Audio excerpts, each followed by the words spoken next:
तो दोस्तों, हमारी सेहत वापस लाने के लिए महंगे सप्लीमेंट्स की ज़रूरत नहीं है। ज़रूरत है तो बस दादी नानी की रसोई से जुड़े इन छोटे छोटे खजानों की। ध्यान रखिए, मूंगफली शुद्ध और केमिकल फ्री हो। मुझे याद है बचपन में जब सर्दी पड़ती थी तो मेरी दादी तिल के लड्डू जरूर बनाती थी। कुछ ही हफ्तों में आपको खुद लगेगा अब तो चलने में भी पुराना वाला जोश लौट आया है। पर आज साइंस भी मान चुका है कि ये छोटे छोटे अनाज हड्डियों, दिल और इम्यून सिस्टम के लिए चमत्कारी है। दोस्तों, क्या आपने कभी महसूस किया है जैसे जैसे उम्र बढ़ती है पैरों में पहले जैसी ताकत नहीं रहती। चल तो लेते हैं पर वो घोड़े जैसी फुर्ती कहीं खो जाती है। मैंने ये बात सबसे पहले अपने ही पापा में देखी थी। पहले वो सीढ़ियां दौड़कर चढ़ जाते थे, पर अब धीरे धीरे कदम रखते हैं और शायद आपने भी अपने घर में देखा होगा। लेकिन खुशखबरी ये है कि हमारे ही रसोई घर में कुछ ऐसे नुस्खे छुपे हैं जो ताकत वापस ला सकते हैं।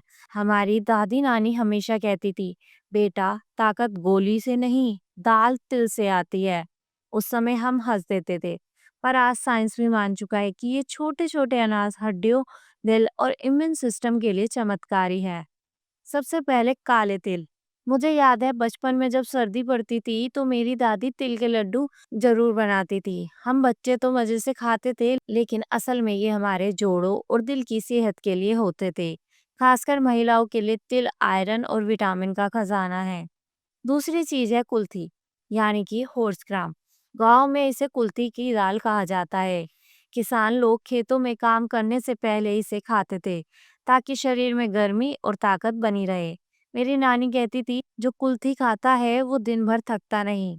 हाँ, ये शरीर में गर्मी बढ़ा देती है, इसलिए इसे मूंग या सफेद कद्दू के रस के साथ बैलेंस करना चाहिए। एक और नुस्खा, गर्म पानी में शहद, हल्दी और पुदीना या धनिया डालकर दिन में 3 बार पी लीजिए। ये मैं मजाक में नहीं कह रही। दिल्ली में जब सर्दी जुकाम का मौसम आता है सबको खांसी पकड़ लेती है, लेकिन मेरे घर में जो इस नुस्खे का पालन करते हैं उन्हें शायद ही कभी सर्दी होती है। दोस्तों, एक दौर ऐसा भी था जब मैंने सिर्फ भिगोई हुई मूंगफली और केला खाकर दिन गुजारे। ये कॉम्बिनेशन हमें स्कूल जाते समय भी दिया जाता था। भूख भी मिटाता और ताकत भी देता। बस ध्यान रखिए, मूंगफली शुद्ध और केमिकल फ्री हो। अब बात करें सफेद कद्दू के रस की। अगर आप उत्तर भारत के मंदिरों में गए हो तो वहाँ कद्दू का प्रसाद भी दिया जाता है। यही कद्दू का जूस दिमाग को तेज और शांत बनाता है। मैंने खुद फर्क देखा है। सुबह कॉफी पीने से एनर्जी तो मिलती है, लेकिन कॉफी चिड़चिड़ापन भी देती है।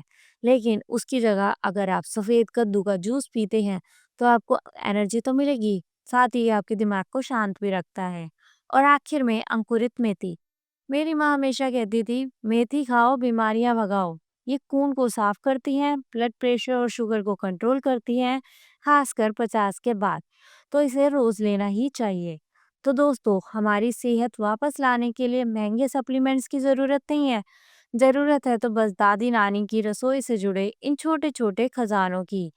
इन्हें अपनी थाली में शामिल कीजिए। यकीन मानिए, कुछ ही हफ्तों में आपको खुद लगेगा अब तो चलने में भी पुराना वाला जोश लौट आया है। तो दोस्तों, इन नुस्खों को अपनाइए और फर्क खुद देखिए। और आपको हमारा ये वीडियो कैसा लगा हमें कमेंट में अपनी राय जरूर बताएं। और अगर आप चैनल पर नए हैं और चैनल को सब्सक्राइब नहीं किया है तो हमारे चैनल को सब्सक्राइब कर लीजिए और भी ऐसी नई लेटेस्ट वीडियोस को देखने के लिए। और बेल आइकन को प्रेस करना ना भूलें। Thanks for watching.